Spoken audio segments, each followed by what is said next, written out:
up, guys? So I'm working on the old Foxbody here. The problem I've been running into is that my old clutch cable, I had the steady cable, for some reason seems like it's stretching really bad. So I've read some reviews online and I bought one of the Ford Performance cables. And everybody says they're awesome. We're gonna see if it works and fixes my issue.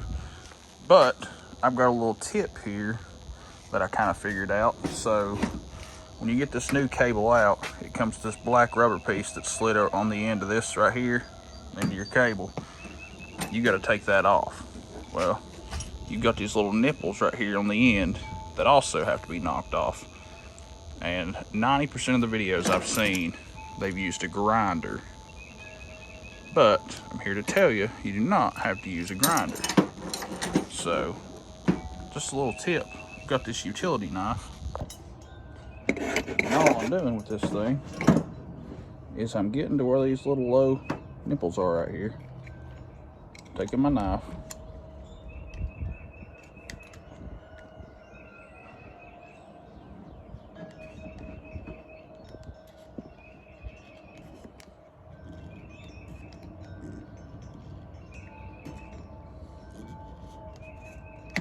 Alright, there it goes.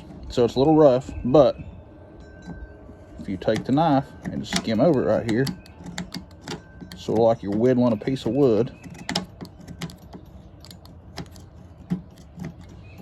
you can smooth that up.